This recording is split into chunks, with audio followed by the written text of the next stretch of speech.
Selamat sore, Bapak Ibu yang terkasih di dalam Tuhan Yesus Kristus, sahabat SU Indonesia. Salam segar, kuat, dan sigap di dalam firman Tuhan.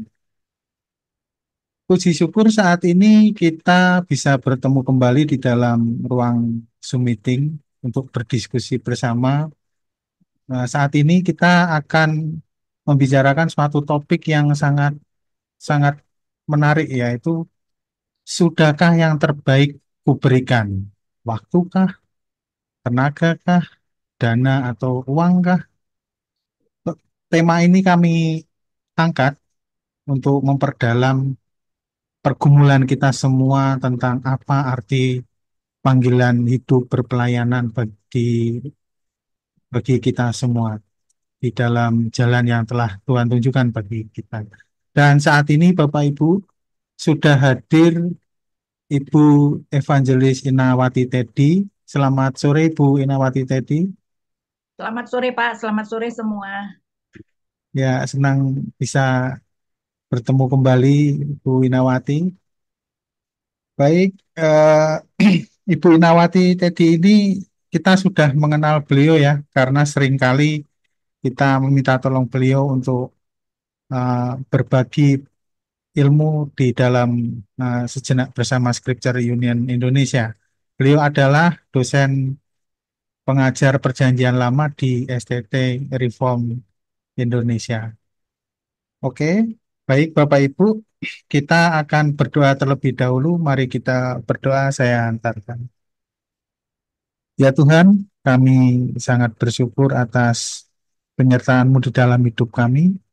Saat ini Tuhan kami hendak belajar bersama Ibu Evangelis Inawati Teddy yang akan membawakan materi sudahkah yang terbaik kuberikan. Kiranya kami dapat memahami ya Tuhan arti panggilan hidup kami di dalam dunia ini. Di dalam nama Tuhan Yesus Kristus kami berdoa.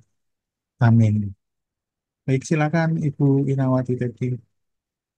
Oke, mari Bapak Ibu Saudara sekalian, jadi tema kita itu adalah sudahkah yang terbaik kuberikan. Nah, saya mau supaya kita melihat baik tujuan penciptaan maupun tujuan penebusan kita itu adalah tentu saja adalah untuk Tuhan ya. Karena itu kita mulai dengan manusia diciptakan dengan tujuan. Kita tentu saja tidak setuju dengan orang-orang yang berpikir bahwa kehidupan ini tidak ada artinya, bahwa manusia itu cuma terjadi secara kebetulan dan karena itu tidak ada tujuan. Tapi Alkitab jelas menunjukkan bahwa manusia diciptakan dalam gambar dan rupa Allah supaya kita mewakili Allah untuk berkuasa. Ya, ini adalah ayat yang mungkin sudah cukup kita kenal. Saya bacakan Kejadian 1 ayat 26 sampai 28. Berfirmanlah Allah, baiklah kita menjadikan manusia menurut gambar dan rupa kita, supaya mereka berkuasa atas ikan-ikan di laut dan burung-burung di udara, atas ternak dan seluruh bumi serta atas segala binatang yang melata. Ya. Dan bahkan di ayat 28 Allah memberkati mereka dan berfirman kepada mereka, beranak cuculah dan bertambah banyaklah, penuhilah dan taklukkanlah bumi, berkuasalah atas ikan-ikan di laut, burung-burung di udara dan atas segala binatang melata di bumi. Nah, jadi kita melihat bahwa Tuhan itu memberikan tugas yang sangat luar biasa kepada manusia untuk berkuasa atas alam ini. Nah, saudara, saya mau supaya kita mengerti di dalam Kejadian 1, fokus penciptaan adalah pada bumi, jadi tidak pada malaikat. Karena itu kenapa walaupun Kejadian 1 dikatakan pada mulanya Allah menciptakan langit dan bumi, setelah itu fokus pada bumi. Bumi belum berbentuk dan kosong. Karena itu kita tidak diberitahukan penciptaan malaikat, dan karena itu hidup kita itu juga tidak dikaitkan dengan malaikat, ya. Jadi di bumi ini ya malaikat tidak dianggap sebagai makhluk bumi tetapi makhluk surgawi. Nah, di bumi ini makhluk ciptaan Tuhan yang paling penting adalah manusia. Dan manusia itu adalah disuruh mewakili Allah berkuasa. Kata yang diterjemahkan gambar itu adalah kata selem dan itu bisa diterjemahkan sebagai ukiran. Saudara, bagaimana orang kuno bisa tahu siapa Allah mereka? Yaitu dengan melihat selem-selem, ukiran-ukiran, patung-patung dari raja mereka di seluruh pelosok negeri. Nah, kita adalah selem-selem Allah. Dengan melihat siapa kita, binatang-binatang kemudian tahu siapa yang berkuasa. Tapi tentu saja bukan berarti kita boleh berkuasa dengan sembarangan ya. Orang-orang menuduh kita orang-orang Kristen gara-gara ada ayat ini, kemudian manusia mengelola bumi ini dengan tidak bertanggung jawab. Tapi kalau kita pikir-pikir ya, Allah ternyata pertama-tama bukan memberkati manusia. Mungkin kebanyakan kita berpikir bahwa yang pertama diberkati Allah adalah manusia, tetapi tidak. Yang pertama diberkati Allah adalah binatang. Karena itu coba kita lihat Kejadian 1 ayat 22. Allah memberkati semuanya itu firman-Nya, berkembang biaklah dan bertambah banyaklah, serta penuhilah air di laut dan hendaklah burung-burung di bumi bertambah banyak. Hal pertama yang Allah berkati adalah binatang, manusia baru Allah berkati nanti di ayat 28. Berarti ketika manusia di ayat 28 diberikan kuasa untuk mengelola bumi ini, berarti manusia perlu mengelola bumi tanpa memusnahkan habitat binatang. Jadi apa yang manusia lakukan sekarang ya, sudah memusnahkan banyak sekali habitat binatang, itu bukan apa yang Tuhan kehendaki dan berarti kita memang tidak mengelola bumi seperti yang Tuhan kehendaki. Nah, next kita melihat itu adalah Kejadian 1 ya, betapa Tuhan itu mau supaya kita mewakili manusia, mewakili Allah maksudnya untuk berkuasa. Nah, di dalam Kejadian 2 kita melihat juga ada tugas mulia yang Tuhan berikan kepada manusia. Saudara, kenapa kita diberikan dua kisah kepenciptaan, Kejadian 1 dan Kejadian 2? Itu karena penulis mau memberikan kita perspektif yang berbeda mengenai dua kisah penciptaan tersebut. Ya, kisah atau kejadian pertama itu adalah penciptaan secara garis besar seluruhnya langit dan bumi, walaupun fokusnya pada bumi. Dan karena itu penciptaan manusia hanya diceritakan dalam beberapa ayat secara singkat. Kejadian 2 berfokus pada relasi Allah dengan manusia. Dan ternyata sekarang penciptaan manusia itu diberikan dengan lebih detail ya, karena itu kita nanti tahu bahwa penciptaan manusia itu ada dua tahap, yaitu laki-laki dan perempuan. Tapi kemudian yang mau saya fokuskan adalah coba kita lihat Kejadian 2 dari ayat 5 sampai 7. Saya bacakan dari ayat 4. Inilah riwayat langit dan bumi pada waktu diciptakan. Ketika Tuhan Allah menjadikan bumi dan langit, perhatikan ada dua keadaan di ayat 5. Belum ada semak apapun di bumi, belum timbul tumbuh-tumbuhan apapun di padang. Tentu saja bukan berarti belum ada tumbuh-tumbuhan sama sekali. Kita tahu bahwa Tuhan sudah menumbuhkan tumbuh-tumbuhan itu pada hari ketiga dan manusia diciptakan pada hari yang keenam. Tetapi maksudnya kalau kita melihat paralel, di bumi itu diparalelkan dengan di padang. Berarti belum ada tumbuh-tumbuhan yang perlu dikelola, yang perlu ditanam, tidak seperti hutan. Ya, jadi ada dua keadaan. Jadi belum ada tumbuh-tumbuhan apapun di padang karena apa? Dua sebab. Sebab Tuhan Allah belum menurunkan hujan ke bumi dan belum ada manusia untuk mengerjakan tanah. Jadi belum ada hujan dan nanti kita diberitahu bahwa yang ada adalah ya di sini kita melihat ayat 6 tetapi ada uap air naik ke atas ya, mungkin yang kita sebut embun seperti itu ya, dan tentu saja kemudian diciptakan manusia. Tapi ini berarti apa Bapak Ibu sekalian? Manusia ditugaskan untuk mengembangkan bumi. Kalau tidak ada manusia, bumi tidak akan seperti sekarang karena padang-padang, ladang-ladang tidak akan berkembang dengan baik kalau tidak ada manusia ya. Sehingga kita melihat sekali lagi menegaskan tugas mulia yang Tuhan berikan kepada manusia, betapa manusia itu memang diberikan tugas untuk mengelola dunia ini, bumi ini dengan baik. Kemudian next kita melihat bahwa Tuhan mau supaya kita bekerja sebagai ibadah kepada Tuhan. Kejadian 2 ayat 15, Tuhan Allah mengambil manusia itu dan menempatkannya di Taman Eden untuk mengerjakan dan memelihara taman itu. Nah, saudara sekalian, kata yang dipakai untuk mengusahakan adalah abad dan memelihara adalah syamar. Menarik adalah abad itu sebenarnya secara harafiah itu adalah to serve, melayani, dan LAI, Lembaga Alkitab Indonesia, biasanya menerjemahkan kata itu dengan ibadah. Bahkan kalau kita melihat kata abad dan syamar sering dipakai sebagai perintah untuk abadlah Tuhan, beribadalah kepada Tuhan, syamarlah, berpeganglah pada perintah Tuhan. Dan itu juga bisa kita lihat misalnya di dalam Ulangan 10 ayat 12 dan 13. Jadi jemaat Musa akan sudah biasa ya mendengar perkataan itu dan biasanya dua kata itu berkaitan dengan ibadah. Tadi itu saya bacakan misalnya Ulangan 10 ayat 12 dan 13.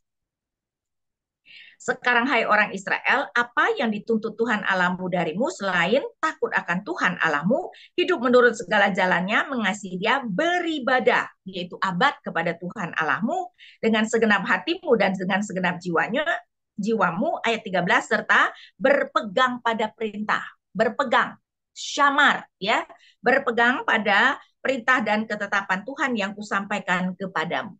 Jadi dua kata yang sangat berkaitan dengan beribadalah kepada Tuhan, abadlah Tuhan, syamarlah ketetapannya. Sehingga kenapa Musa dengan sengaja memakai dua kata ini yang berkaitan dengan memelihara taman, mengerjakan dan memelihara. Kan itu next masuk akalnya, itu adalah Musa mau menunjukkan bahwa kerja adalah ibadah kepada Allah. Jadi, Bapak Ibu, tidak ada yang namanya pekerjaan sekuler bagi orang percaya. Pekerjaan kita di kantor, pekerjaan kita di marketplace, itu juga adalah bagian dari ibadah kita, itu juga adalah pekerjaan yang sakral. Ya, karena itu misalnya Paulus dalam Roma 14 ayat 23 mengatakan segala sesuatu yang tidak berdasarkan iman adalah dosa. Kalau kita bekerja tidak berdasarkan iman, kita tidak mentaati perintah Tuhan, maka itu adalah dosa. Tetapi ketika kita melakukannya, seperti kata Petrus dan Paulus, adalah kita bekerja seperti bekerja untuk Tuhan, itu adalah ibadah. Karena itu tidak mengherankan Paulus juga mengatakan di dalam Roma 12 ayat 1, ya, sebuah ayat yang saya yakin banyak dari kita tahu, ya, ini adalah ayat yang sangat indah. Jadi Roma 12 ayat 1 kita lihat apa yang kemudian Paulus katakan. Karena itu saudara-saudara, oleh kemurahan Allah aku menasihatkan kamu supaya kamu mempersembahkan tubuhmu sebagai persembahan yang hidup, yang kudus dan yang berkenan kepada Allah, itulah ibadahmu yang sejati.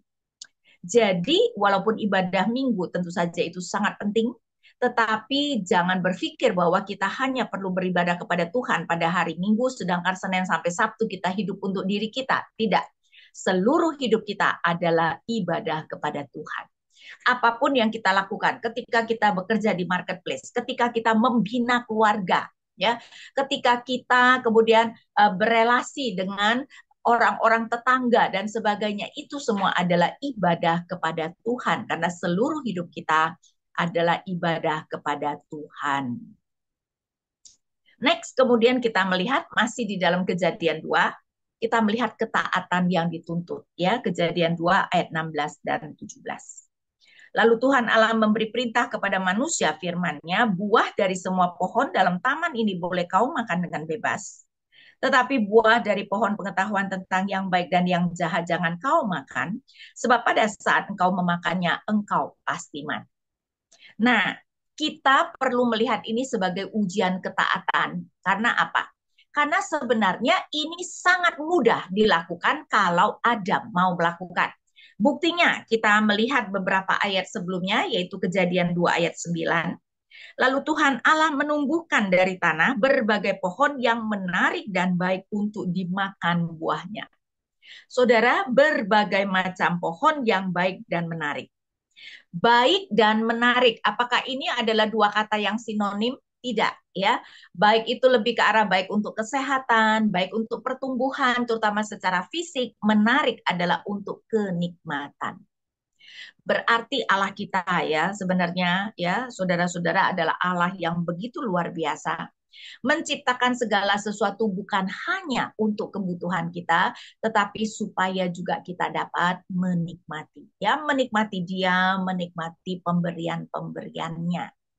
Nah, di sini di tengah-tengah sebenarnya begitu banyak ya buah dari pohon yang baik dan menarik, cuman satu ya jenis pohon yang buahnya tidak boleh dimakan.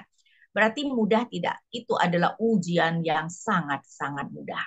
Jadi kalau Adam mau taat dia pasti bisa. Nah, jangan samakan Adam dengan kita ya, saudara. Kita itu sudah jatuh dalam dosa. Pada saat ini Adam belum jatuh dalam dosa. Kita yang sudah jatuh dalam dosa, Tuhan Yesus berkata, roh memang penurut tetapi daging itu lemah. Artinya apa? Kita mau taat pun belum tentu kita mampu. Daging kita lemah. Tapi untuk Adam, asal dia mau taat, dia pasti bisa. Ya, karena itu kejatuhan adalah Adam dengan sengaja memilih tidak mau taat kepada Tuhan.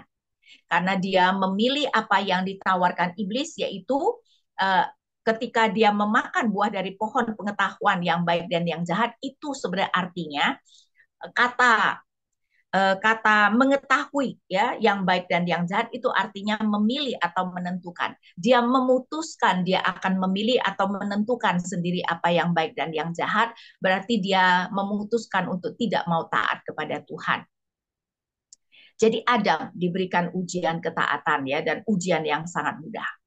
Tapi saudara, bukan cuma Adam pertama, Adam kedua Tuhan Yesus juga diberikan ujian ketaatan, bukan?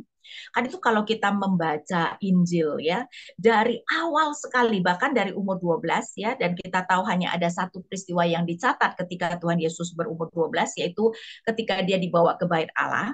Dan memang setelah itu dia tidak pulang dengan orang tuanya sampai orang tua mencari lagi, dan akhirnya Maria menegur Yesus ya, mau mengatakan Bapamu dan aku mencari kamu ya. Dan kemudian Yesus berkata, tidakkah engkau tahu bahwa aku harus berada di rumah Bapa? Tuhan Yesus memakai kata harus. Dia mengerti bahwa Bapaknya mau supaya pada saat itu berkumpul di bait Allah, di mana banyak sekali tentu saja ya pemimpin-pemimpin agama Yahudi. Itu adalah kesempatan bagi dia untuk belajar. Jadi kita melihat Yesus sudah tahu dari umur 12 bahwa dia harus melakukan kehendak Bapaknya. Karena itu perhatikan perkataan Tuhan Yesus ya saudara-saudara. Tuhan Yesus sering sekali mengatakan, aku hanya melakukan apa yang dilakukan Bapakku, dan Tuhan Yesus sering memakai kata harus. Kepada Zakius, Tuhan Yesus berkata, Zakius, hari ini aku harus tinggal di rumahmu. Anak manusia harus menderita dan mati dan bangkit pada hari yang ketiga. Jadi kita melihat bahwa Adam kedua Tuhan Yesus juga diberi ujian ketaatan ya. Bahkan kalau kita melihat kalau kita bandingkan Taman Eden dengan Taman Getsemani misalnya ya, di dalam Taman Eden ujian yang begitu mudah hanya soal tidak boleh makan salah satu buah itu dari satu pohon. Sedangkan di dalam Taman Getsemani, Yesus diminta untuk meminum cawan murka Allah. Dan kalau Adam pertama taat, dia mendapatkan segala-galanya, dia akan mendapatkan kehidupan kekal tanpa harus menderita. Kalau Adam kedua taat, betul nanti dia akan dimuliakan, tapi dia harus menderita penderitaan yang luar biasa terlebih dahulu. Menerima cawan murka Allah. Tetapi ternyata Adam pertama tidak taat dan Adam kedua kemudian taat. Tapi berarti juga ini adalah ujian setiap kita. Karena itu Bapak Ibu sebenarnya ya, apa yang Tuhan kehendaki bisa disimpulkan dengan satu kata yaitu ketaatan. Jadi nanti bukan soal kita menjadi orang yang sangat populer atau sangat kaya atau sangat berhasil, tetapi apakah kita melakukan apa yang sudah Tuhan perintahkan kepada kita. Karena itu kita melihat ada ketaatan yang dituntut, bahkan sudah diberitahukan kepada kita pada waktu penciptaan. Ya, next, ya kita melihat juga tujuan penebusan. Nah, saudara, kita orang Kristen sering sekali juga salah berpikir dan berpikir bahwa tujuan kita adalah untuk diselamatkan. Tapi saudara, betul adalah sangat penting kita diselamatkan, tapi kita tidak boleh melihat itu sebagai tujuan utama hidup kita. Keselamatan bukan tujuan akhir kita, tapi harus dilihat dari awal dari kehidupan kita untuk dapat melakukan apa yang Allah kehendaki. Saudara, kalau keselamatan adalah tujuan akhir kita, berarti sekarang sesudah kita selamat, kita sudah mencapai tujuan akhir kita. Kalau begitu, ngapain masih hidup? Betul enggak? Dengan kenyataan Tuhan masih memberikan kita kehidupan, berarti ada yang Tuhan mau kita lakukan. Kan itu sekali lagi ya, keselamatan jangan kita lihat sebagai tujuan akhir, tetapi keselamatan harus kita lihat sebagai awal dari kehidupan kita. Dimana kalau tadinya kita tidak bisa melakukan yang baik, sekarang kita bisa melakukan apa yang Tuhan perintahkan, kita bisa melakukan apa yang baik. Dan memang jelas ya, Efesus 2 ayat 10, tapi saya bacakan dari ayat 8. Efesus 2 ayat 8 dan 9 itu adalah ayat yang biasanya sangat dikenal, tapi kadang-kadang orang lupa ya mengenai ayat 10. Karena itu next kita melihat Efesus 2, saya bacakan dari ayat 8. Sebab karena anugerah kamu diselamatkan oleh iman, itu bukan hasil usahamu, tetapi pemberian Allah. Itu bukan hasil pekerjaanmu supaya tidak ada orang yang memegahkan diri. Karena kita ini buatan Allah diciptakan dalam Kristus Yesus untuk melakukan pekerjaan baik yang dipersiapkan Allah sebelumnya, ia mau supaya kita hidup di dalamnya. Saudara-saudara, kita ditebus untuk melakukan pekerjaan baik yang sudah dipersiapkan sebelumnya. Dan itu tidak mengherankan ketika mengatakan kita adalah garam dan terang. Yesus berkata di dalam Matius 5 ayat 16, hendaklah terangmu bercahaya supaya orang melihat perbuatanmu yang baik dan memuliakan Bapamu yang di surga. Lihat gak? Orang melihat perbuatanmu yang baik. Perbuatan yang Tuhan mau kita kerjakan. Nah, perbuatan seperti apa itu? Nah, itu yang kemudian kita perlu pikirkan. Nah, kita melihat next pekerjaan yang dipersiapkan Allah. Jadi, saudara, kita diciptakan dan ditebus untuk melakukan pekerjaan yang telah Allah persiapkan. Karena itu, kita perlu melihat pekerjaan sebagai panggilan kita. Menarik bahwa kata vocation, ya, kalau saudara baca di kamus itu bisa berarti job, bisa berarti pekerjaan, tapi sebenarnya itu adalah dari akar kata yang berarti calling. Jadi sampai sekarang pun vocation berarti calling, berarti ya orang tuh mengerti, setidak-tidaknya orang yang membuat kata vocation itu mengerti bahwa pekerjaan itu adalah panggilan, saudara. Ya, pekerjaan setiap kita adalah panggilan. Nah, sekali lagi kita orang Kristen sering sekali salah mengerti, seakan-akan hanya mereka yang mau melayani Tuhan secara full time, yaitu para hamba Tuhan, mempunyai panggilan. Sedangkan kita yang lain ya enggak dong, enggak ada panggilan kok kita melakukan apa saja yang mau kita lakukan, tapi itu tidak benar. Kepada setiap kita Allah sudah mempersiapkan pekerjaan-pekerjaan yang dia mau kita lakukan. Bahkan sebelumnya, saudara, Allah sudah persiapkan sebelumnya. Bahkan sebelum kita lahir, Allah itu sudah mempersiapkan apa yang dia mau kita lakukan. Karena itu, secara sederhana mungkin kita bisa melihat ada 4 jenis panggilan yang berlaku untuk semua orang, ya Bapak Ibu sekalian. Pertama adalah panggilan dalam keluarga. Nah, kita semua dilahirkan dalam keluarga, bukan? Dan dari kecil kita sudah tahu ada panggilan dan peran yang harus kita lakukan ya. Kita mungkin adalah anak pastinya, kita juga adalah cucu, kita juga adalah keponakan, kita mungkin adalah kakak atau adik ya. Jadi dari kecil kita sudah ada panggilan dan peran yang harus kita lakukan. Dan peran-peran yang lain akan bertambah sejalan dengan kita memasuki fase pernikahan. Sekarang kita adalah suami atau istri, ibu atau ayah, kita juga nanti adalah mertua ya, dan sebagainya, kita adalah ipar dan sebagainya. Dan di sini kita melihat itu adalah panggilan dalam keluarga. Nah, mengenai panggilan dalam keluarga mungkin perannya jelas ya. Jadi kita tahu deh apa yang menjadi peran kita, cuman mungkin melakukannya tidak semudah yang kita pikirkan. Tapi itu adalah semua peran yang perlu kita lakukan. Dan seharusnya tidak boleh kita abaikan ya. Jadi jangan berpikir kalau setelah menjadi ayah atau ibu kita tidak lagi menjadi anak. Tidak begitu, bukan? Kita tetap harus memainkan peran kita atau melakukan peran kita sebagai anak kepada orang tua kita, kepada ayah dan ibu mertua kita misalnya ya. Sehingga dalam hal ini kita juga seharusnya melakukan peran-peran itu dengan baik. Tapi itu bukan satu-satunya peran. Nah, kemudian, nah ini yang sering sekali membuat kita atau kita bingung apa yang harus kita lakukan adalah panggilan dalam marketplace atau kerja. Tentu saja kalau kita adalah ibu rumah tangga tidak menjadi masalah, itu juga adalah bagian dari kerja kita ya. Tetapi kalau kita bekerja di perusahaan, di marketplace, maka kita perlu menggumulkan pekerjaan yang Allah mau kita kerjakan. Bahkan ya, apakah Allah mau misalnya kita sebagai perempuan, sebagai ibu rumah tangga full time, atau walaupun sebagai ibu rumah tangga juga kita ada pekerjaan di kantor misalnya, itu merupakan sesuatu yang perlu kita gumulkan. Jadi Bapak Ibu jangan berpikir bahwa kita itu bekerja sebagai apa, apakah sebagai dokter, sebagai pengacara, atau sebagai penjaga toko, atau kan sebagai akuntan itu adalah seenak kita, tidak. Seharusnya itu juga merupakan panggilan. Jadi kita perlu menggumulkan pekerjaan yang Allah mau kita kerjakan. Saudara, kalau saudara seperti saya dulu waktu kuliah ya, kalau sebenarnya bekerja di bidang apa itu merupakan panggilan, kira-kira kita kuliah bidang apa seharusnya kita gumulkan nggak, bertanya kepada Tuhan nggak? Saya percaya iya, tapi kemungkinan kebanyakan kita tidak ya. Dulu waktu saya ambil S1, itu pun juga saya tidak bergumul kepada Tuhan ya. Saya walaupun gelar S1 saya sebenarnya Bachelor of Commerce ya, tapi tadinya saya itu masuk program itu komputer dulu, Saudara.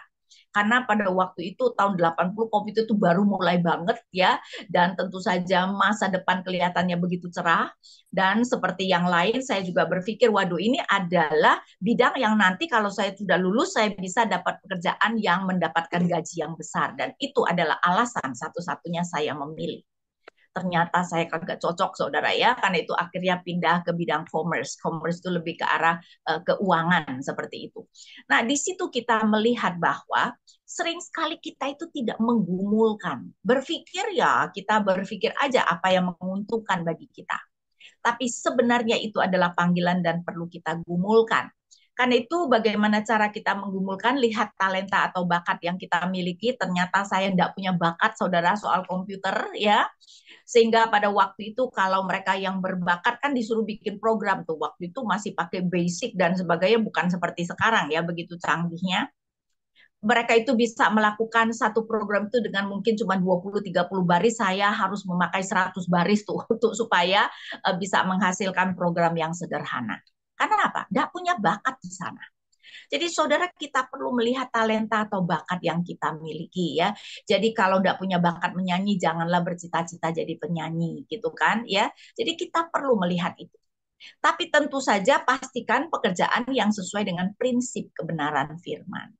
Ya, jadi perusahaan-perusahaan yang merugikan masyarakat misalnya, ya mungkin itu bukan mungkin ya, itu adalah perusahaan yang seharusnya kita tidak mengambil bagian di dalamnya ya. Jadi dalam hal itu kita perlu memastikan bahwa pekerjaan yang sesuai dengan prinsip kebenaran firman Tuhan, jangan pekerjaan kepala bandit begitu ya. Nah, itu bukan Saudara. Itu tidak mungkin merupakan pekerjaan yang Tuhan mau kita kerjakan. Kemudian satu hal lagi adalah lihat pintu yang dibuka atau ditutup ya. Jadi dalam hal itu apakah kita bekerja di perusahaan A atau B, misalnya kita sudah tahu bidang kita ya, tetapi kita lihat dong pintu yang dibuka ditutup, walaupun hati-hati kadang-kadang itu bisa merupakan ujian ya. Pintu yang dibuka bukan berarti Tuhan mau kita melakukan, bisa saja itu ujian. Contoh yang sangat jelas di dalam Alkitab adalah ketika Saul mengejar-ngejar Daud dan suatu waktu Daud ada di goa dan Saul yang tidak tahu datang masuk goa untuk membuang hajat. Daud berkesempatan untuk membunuh Saul dan orang-orang Daud mengatakan puji Tuhan, Tuhan memberikan musuhmu ke dalam tangan. Tapi setelah Daud memotong punca jubah Saul, hatinya berdebar-debar dan dia tahu Tuhan tidak berkenan. Jadi Saul diberikan kepada Daud bukan supaya Daud bisa membunuh Saul, tetapi sebagai ujian. Apakah Daud berani menyentuh orang yang diurapi oleh Allah? Dan ternyata Daud belajar ya, dan tahu, dan kemudian mau taat. Jadi saudara, panggilan dalam marketplace ya kita perlu menggumulkan apakah memang itu adalah bidang yang Tuhan mau kita lakukan. Jadi sekali lagi, bukan hanya hamba Tuhan yang perlu menggumulkan panggilannya di dalam marketplace. Ya.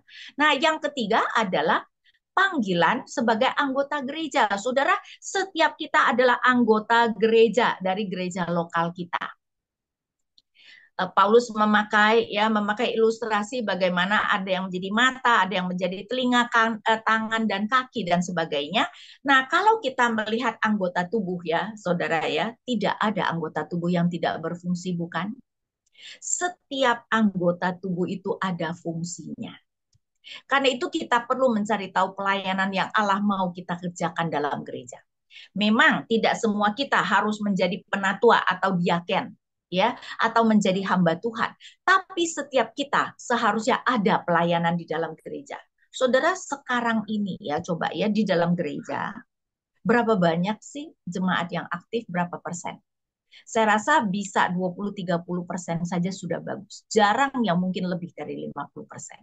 Padahal kalau kita lihat lagi ilustrasi sebagai tubuh ya, kalau tubuh kita mempunyai anggota atau organ tubuh, bagian tubuh 50% lebih tidak berfungsi, saudara masih bisa hidup dengan baik? Saya rasa kita mungkin sudah tergeletak atau sudah mati. Tapi itu yang terjadi pada gereja. Karena apa? Karena kebanyakan jemaat tidak berpikir bahwa mereka ada panggilannya masing-masing untuk menjadi bagian di dalam anggota gereja tersebut. Karena itu kita perlu berpikir apa yang bisa kita lakukan untuk gereja lokal kita. Dan tidak bisa memakai alasan, aduh aku sibuk. Emangnya yang lain tidak sibuk? Emangnya ibu-ibu rumah tangga tidak sibuk? Saya pikir ibu rumah tangga itu adalah salah satu pekerjaan yang paling sibuk, bukan siang malam sampai tengah malam pun juga ya harus siap sedia, apalagi kalau punya baby. Sedangkan kalau kita jam kantor ada jamnya, saudara. Kalau di luar jam kantor kita tidak mau tahu tuh pekerjaan kantor, kecuali kadang-kadang ketika ada emergency. Karena itu kita tidak dapat memakai alasan sibuk untuk tidak melakukan panggilan kita sebagai anggota gereja. Sama seperti kita tidak boleh mengabaikan pekerjaan kita di marketplace dan juga peran kita di dalam keluarga, kita juga tidak boleh mengabaikan panggilan kita sebagai anggota gereja. Ya. Next, kemudian satu lagi yaitu panggilan sebagai bagian dari masyarakat. Bapak Ibu, kita semua mempunyai tanggung jawab dalam masyarakat ya. Kita adalah warga misalnya saya warga kota Jakarta, warga kecamatan saya, kita semua adalah warga Indonesia ya. Dan kita mempunyai tanggung jawab di dalam masyarakat. Dan jangan lupa, prinsip tanggung jawab Allah itu bukan cuma tanggung jawab pribadi, tapi tanggung jawab bersama, yaitu corporate solidarity.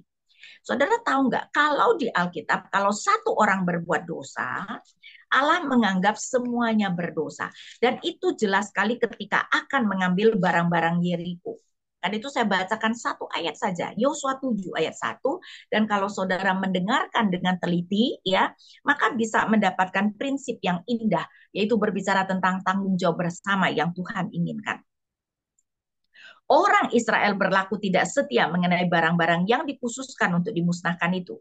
Akan bin Karmi bin Zabdi bin Zera dari suku Yehuda mengambil sesuatu dari barang-barang yang dikhususkan itu, murka Tuhan pun menyala-nyala terhadap orang Israel.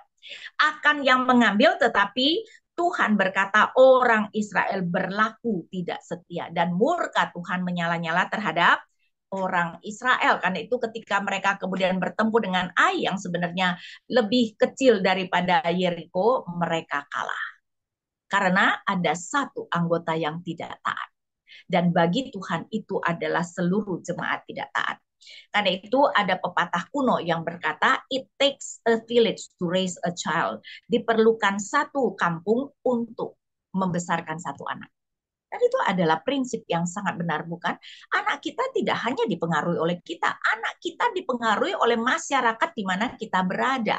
Karena itu bagi Tuhan, satu orang bersalah, ya, maka seluruh masyarakat ikut bertanggung jawab.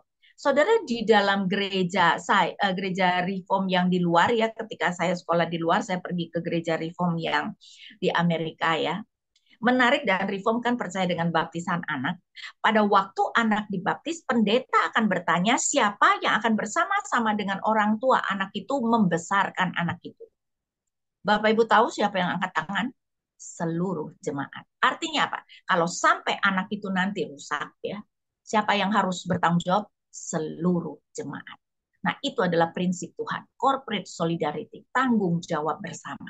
Jadi saudara, kita harus menjaga masyarakat ini. Kita adalah garam dan terang. Karena itu sebenarnya Tuhan akan meminta pertanggungjawaban kita untuk masyarakat kita ketika masyarakat kita penuh korupsi, penuh kriminal, dan sebagainya.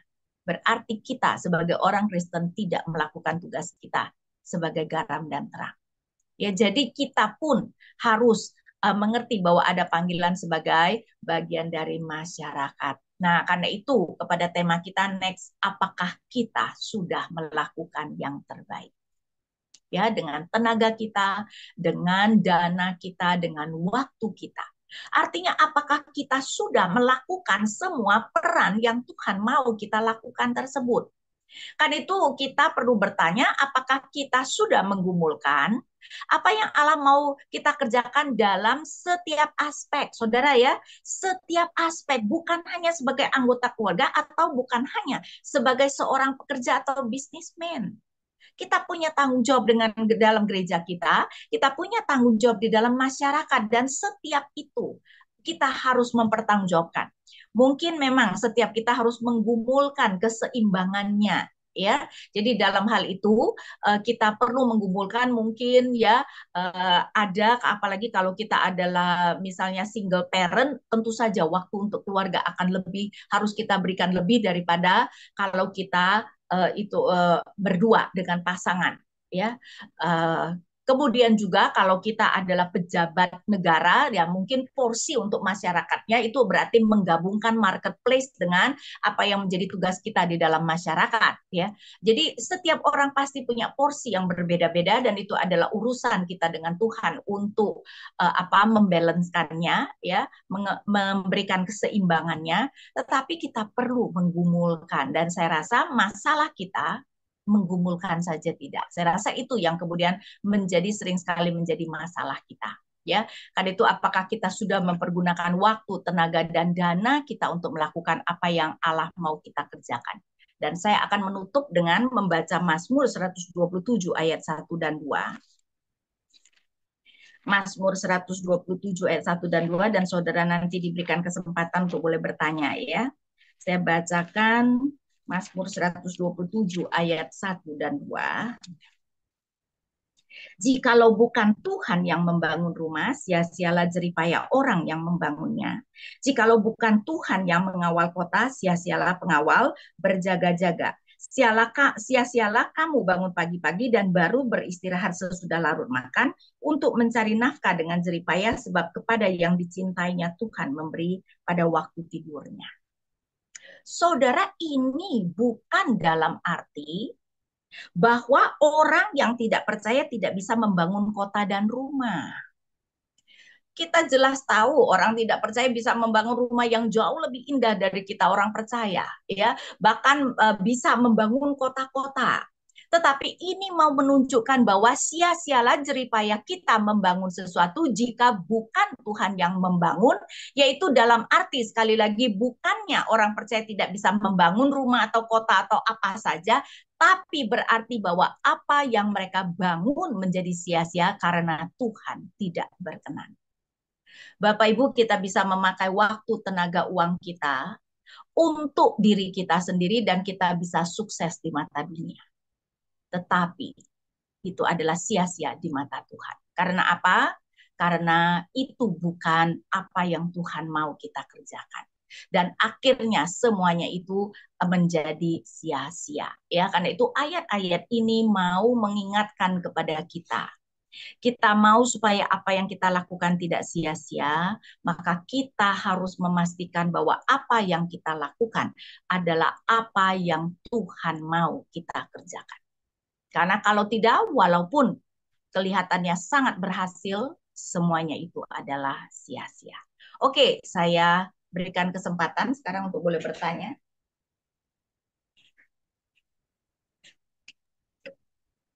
Baik, terima kasih Bu Inawati Tedi.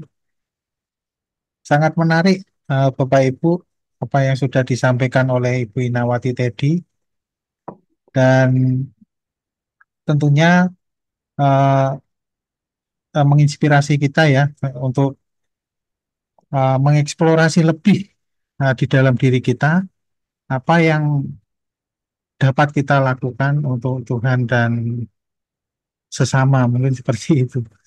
Jadi ini kita buka Bapak Ibu, jika ada yang mau berbagi atau bertanya silakan.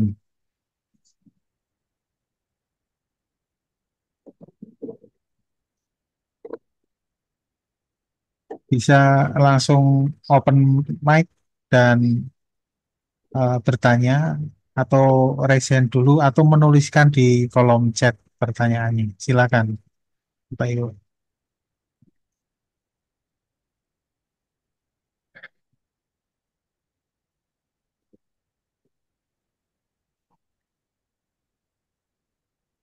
Baik Bu Ina, eh, mungkin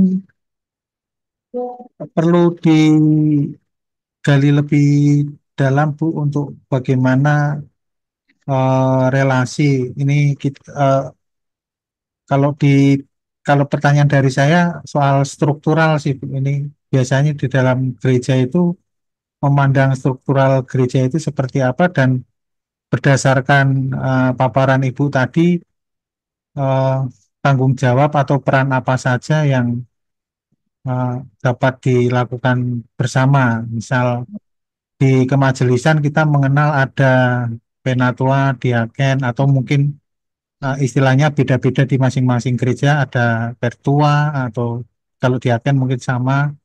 Demikian juga ada jabatan yang lain, kalau di HKBP itu ada sintua yang juga itu seumur hidup. Lah, bagaimana hal tersebut mempengaruhi pola berelasi di dalam jemaat begitu. Nah, saya tuh tidak mengatakan kita itu harus masuk di dalam struktural, karena kan tidak mungkin ya. Orang yang masuk di dalam struktural gereja itu sangat dikit ya, persentasenya sangat kecil. Tetapi kan banyak sekali pelayanan-pelayanan yang lain, guru sekolah minggu, kita bicara tentang yang enggak, kita berbicara tentang juga worship leader ya, pemusik, singer, choir, paduan suara dan sebagainya. Tapi maksud saya tuh itu pelayanan apa? Ayo kita gumulkan. Karena tidak mungkin sebenarnya kita sebagai anggota sebuah gereja, kita itu tidak melakukan apa-apa. Jadi kita mungkin perlu berdiskusi dengan pendeta kita. Nah, saya itu misalnya punya bakat ini, kira-kira pelayanan apa yang bisa saya lakukan di dalam gereja? Ya enggak. Jadi tidak harus struktural seperti itu sehingga tidak menjadi masalah gereja kita mempunyai struktural yang seperti apa, tetapi bahwa kita itu perlu. Apalagi sekarang setahu saya ya jarang sekali orang yang mau menjadi guru sekolah minggu. Padahal peran guru sekolah minggu penting enggak? Penting sekali. Penting sekali ya. Nah, kalau kita memang ya apa diberikan beban untuk itu, kenapa kita tidak kemudian, tentu saja untuk menjadi guru sekolah minggu kita perlu membekali diri dengan benar, jangan sampai kita kemudian mengajarkan sesuatu yang salah. Tapi maksud saya gereja itu kan butuh banyak sekali sebenarnya ya. Atau kita menjadi pemerhati misalnya ya, baik di remaja maupun pemuda. Kita tahu bagaimana anak-anak muda sekarang itu tidak muda sama sekali tuh. Kenapa kita tidak, kalau kita terbeban ya, supaya anak-anak muda kita itu jangan tersesat ya, jangan kemudian cuman main gadget dan tidak tahu apa artinya relasi dan sebagainya. Kenapa tidak misalnya kita membicarakannya dengan para hamba Tuhan dan melihat apa yang kita bisa lakukan, mungkin sebagai mentor misalnya. Ada gereja yang misalnya pasutri mereka itu ada mentor pasangan-pasangan yang sudah agak lama. Jadi mereka tidak masuk struktur, tetapi mereka jadi setiap pasangan yang tentu saja ya, yang membina keluarga dengan baik mungkin mementor satu atau dua pasang saja, gitu loh. Kan banyak sebenarnya hal yang bisa kita lakukan. Jadi saya tidak berbicara tentang harus struktural, ya, Oke, tetapi ya Bu. bagaimana kita itu bisa sama-sama lah. Ini adalah gereja kita, sama-sama kita berpartisipasi membangun jemaat Tuhan dan bertumbuh bersama. Iya Bu, sangat mencerahkan dan saya sepenuhnya setuju dengan apa yang Ibu Ina katakan. Ada banyak ruang bagi kita semua untuk berpelayanan gitu ya, poinnya Bu. Ya, betul sekali. Dan ini sudah ada pertanyaan di kolom chat Bu dari Bu Cucu. Itu mungkin sudah dijawab tadi ya, apakah pelayanan harus di gereja saja? Mungkin sudah terjawab tadi. Dan yang kedua dari Ibu Meli, untuk orang-orang yang bekerja di gereja seperti administrasi atau poster, pekerjaan yang dilakukan dilihat sebagai pekerjaan atau pelayanan atau Nah, keduanya. sebagai dua-duanya. sebenarnya pekerjaan kita juga adalah pelayanan loh ya. Pekerjaan kita di kantor juga adalah pelayanan. Ingat, itu adalah ibadah kepada Tuhan. Jadi saya rasa kita itu jangan menganggap pekerjaan di kantor itu sekuler, pekerjaan di gereja pelayanan. Tidak, ya karena itu tidak usah membedakan. Karena semuanya kita itu melayani Tuhan sebagai ibadah. Nah, berarti misalnya poster ataupun hamba Tuhan, berarti marketplace dengan sebagai anggota gereja jadi satu, ya, jadi satu. Seperti saya katakan kalau pejabat, maka apa yang dia lakukan sebagai marketplace dengan dia, sebagai anggota masyarakat itu mungkin bisa bergabung menjadi satu gitu loh. Jadi ada hal-hal yang seperti itu ya, tetapi ya tetap dua-duanya kemudian harus dia lakukan. Jadi itu tidak menjadi masalah ya. Tapi itu bukan kemudian kita pikir ini pekerjaan atau pelayanan. Tidak, semua hal yang kita lakukan itu adalah pelayanan. Bisa kita sebut sebagai pekerjaan tidak menjadi masalah, tetapi kita mengerti itu adalah pelayanan, itu adalah ibadah kepada Tuhan. Ya, sangat itu ya, Bu Meli sangat jelas ya. Jadi mungkin di pikiran kita sendiri yang mendikotomikan hal itu. Ini yang justru kita sendiri yang memilah-milah ini pekerjaan atau tapi sebetulnya itu adalah ibadah gitu. Dan ini Bu Eviana Rosita sudah raise dan silakan Ibu Ya, terima kasih Pak Petra. Ya, Selamat sore semuanya. Bu Inawati, terima kasih untuk pembelajaran untuk kita pada sore hari ini, Bu. Bu, saya sangat setuju sekali, Bu. Tidak harus di dalam pelayanan itu harus yang struktural ya, Bu ya. Saya saat ini memang bertepatan sebagai penatua di salah satu gereja GKI ya, Bu ya. Kalau saya berpikirnya, Bu, majelis jemaat menurut saya tidak usah banyak-banyak begitu karena majelis jemaat itu kan pengambil kebijakan ya Bu ya, kebijakan dan semuanya. Yang sebaiknya dilakukan harusnya tuh kelompok-kelompok kerja lebih banyak Bu begitu loh. Kita bisa mengajak jemaat begitu ya untuk terlibat di dalam pelayanan, di dalam badan-badan pelayanan, di dalam kelompok-kelompok kerja. Jadi menjadi satu kepanjangan tangan pelayanan dari majelis jemaat begitu. Seperti itu. Saya setuju seperti itu, Bu.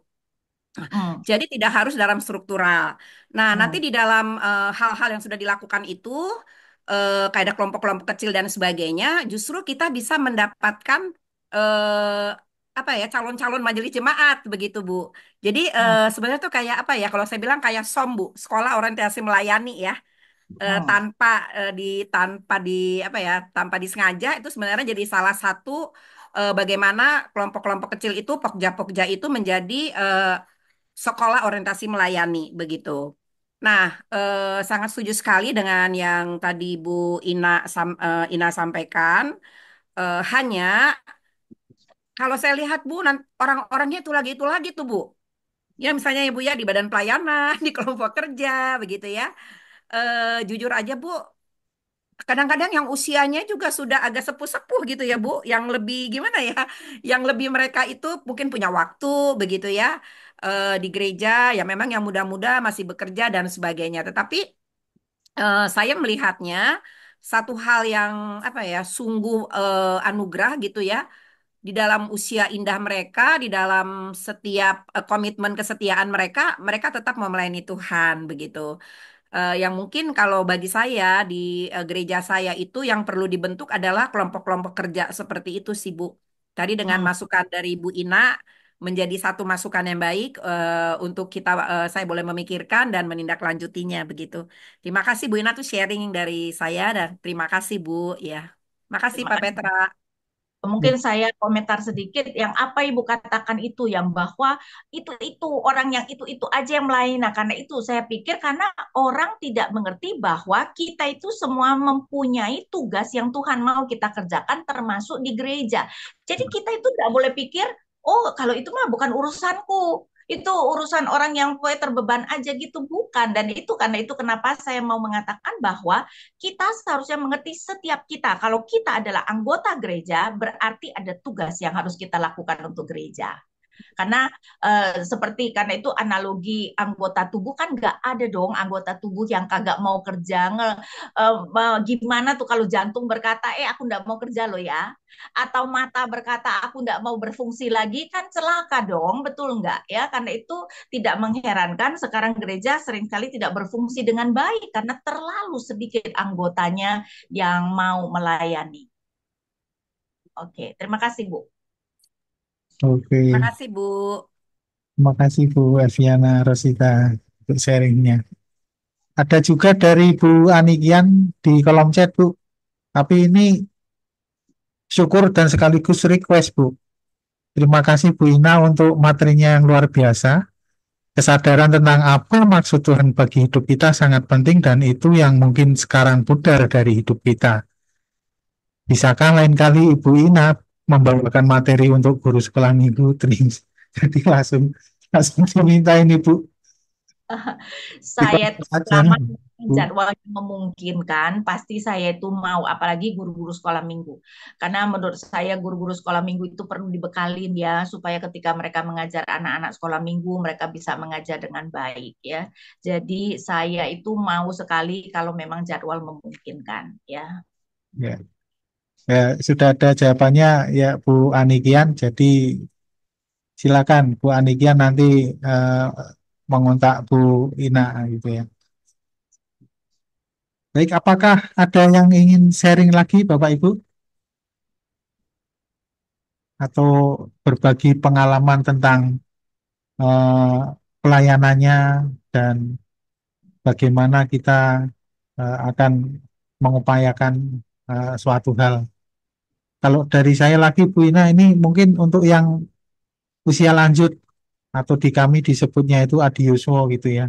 Mm-mm. Itu kebanyakan itu berpikirnya itu soal kematian Bu sudah dan kami kalau berbicara soal itu yang muda-muda itu tampaknya masih ngeri gitu ya, ngeri gitu. Ngeri itu maksudnya ya kok kok maunya seperti itu ya kok. Jadi Ya. menurut kami yang muda-muda itu malah hal seperti itu dianggap aneh. Tapi kalau menurut Bu Ina gimana Bu supaya ada bridge ini yang enak komunikasinya gitu Bu. Kalau menurut saya ya, itu adalah bagian dari hidup kita yang sebenarnya sangat penting. Di mana ketika kita menjalankan hari-hari mungkin bulan-bulan terakhir kita bisa tetap menjalankannya dengan bersuka cita dan yang sangat penting menjadi saksi bagi Tuhan.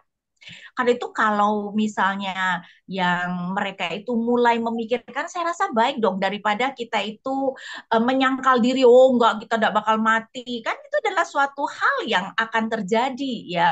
Karena itu saya pikir itu adalah topik yang sangat baik ya.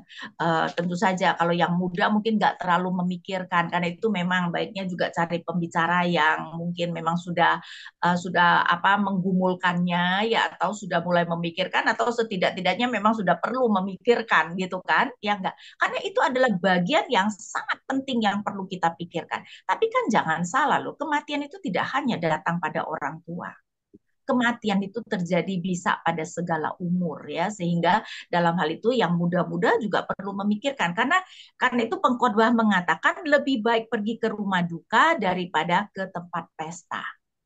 Karena ketika kita ke rumah duka dan melihat bahwa manusia pada akhirnya mati, kita mulai memikirkan. Nah, kalau memang suatu waktu kita nanti, bukan kalau memang ya, suatu waktu kita pasti akan dipanggil Tuhan, bagaimana supaya kita merencanakan supaya kehidupan kita ini kemudian bisa dijalankan dengan berkenan kepada Tuhan. Sehingga saya pikir orang muda pun juga harus memikirkan, karena itu baik supaya kita tidak menyia-nyiakan waktu. Ketika kita berpikir, itu masih jauh ke depan, jadi kita itu seakan-akan tidak apa memikirkan mengenai bagaimana dengan bijaksana menjalankan hari-hari ini. Ya, sehingga saya rasa itu juga adalah topik yang baik untuk dipikirkan oleh orang-orang muda ya, karena kematian itu pasti akan datang.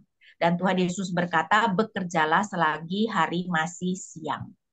Ada waktunya nanti ketika hari sudah malam kita tidak mungkin bekerja. Tapi berarti kita perlu kemudian mulai memikirkan karena sekali lagi kita tidak pernah tahu kita itu bisa hidup berapa lama di bumi ini.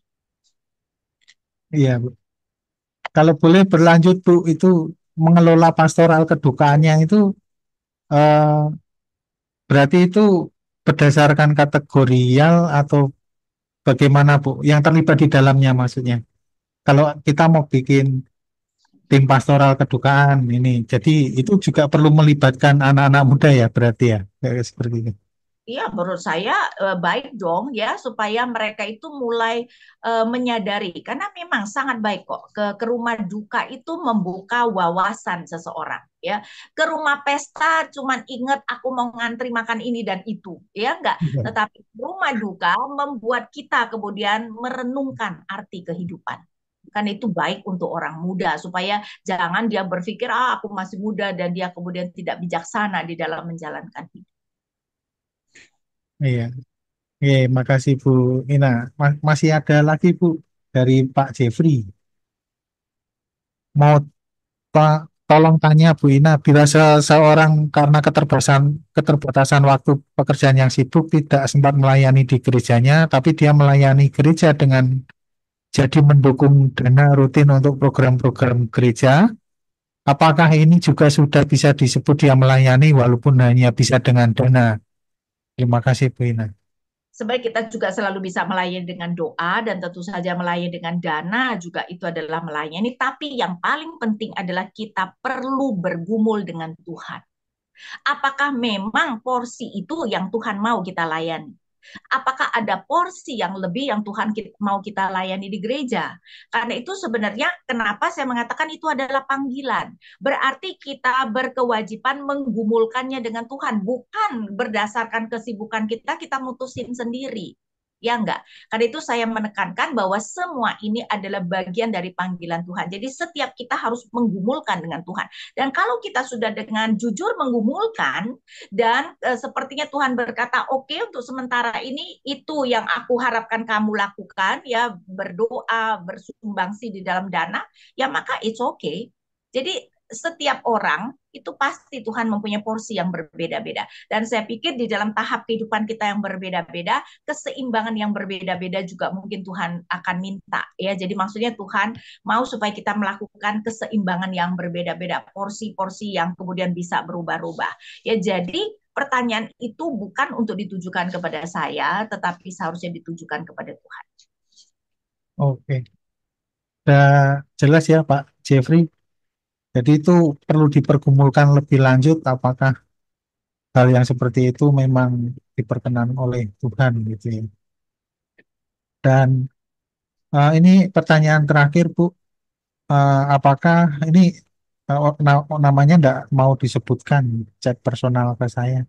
Hmm. Ini apakah Bu Inawati tadi setuju konsep pembagian kategorial berdasarkan usia? Karena sering terjadi pelayanan di gereja jadi ada batasan karena merasa bukan masuk di usianya, jadi Hmm. sungkan atau gak mau ikut bergabung. Dalam hal itu, saya rasa setiap gereja mungkin punya pertimbangan masing-masing. Kalau saya bilang perlu itu ya, saya tidak bisa menjawab begitu saja. Saya perlu tahu alasannya, betul nggak ya? Dan kemudian perlu dipikirkan apakah alasan itu dan apakah ini adalah sesuatu yang mutlak ya sehingga pokoknya kalau belum usia ini tidak boleh atau itu kemudian bisa dipertimbangkan untuk kasus-kasus yang berbeda-beda ya.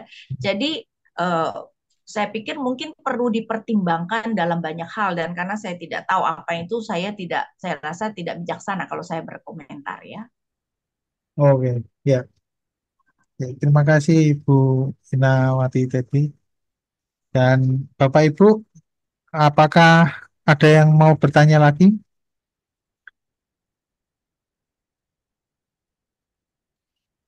Jika belum ada, saya akan sharing beberapa hal.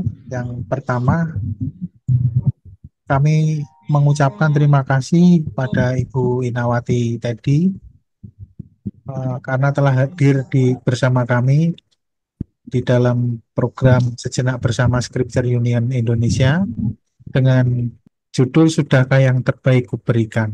Waktu, tenaga, uang. Dan selanjutnya Bapak Ibu kami juga akan berbagi informasi tentang buku baru. Di sini ada buku baru mengenal ketegasan dan kelemah lembutan Allah.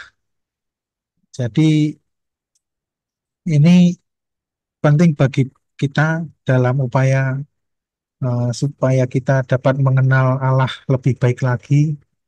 Sekarang ada panduannya, dan terutama kita mempergumulkan tentang ketegasan dan kelemah lembutan Allah yang seringkali itu eh, orang sulit untuk memahami mana ketika Allah bertindak tegas dan mana ketika Allah menunjukkan kelemah lembutannya. Sangat terjangkau bukunya 50.000, belum termasuk ongkos kirim, dan bisa dipesan di nomor yang sudah tertera ini. Selanjutnya juga masih ada buku lagi Berkat versus Kutuk, dan ini juga membuka wacana kita semua mengenai apa itu berkat dan apa itu kutuk, dan mana yang mau kita pilih, apakah kehidupan atau kematian, gitu ya. Karena berkat itu berkait dengan kehidupan, sedangkan kutuk berkait dengan kematian. Harganya juga sangat terjangkau, Rp60.000, belum termasuk ongkos kirim. Dapat dipesan di nomor yang sama, 0811 991 0377.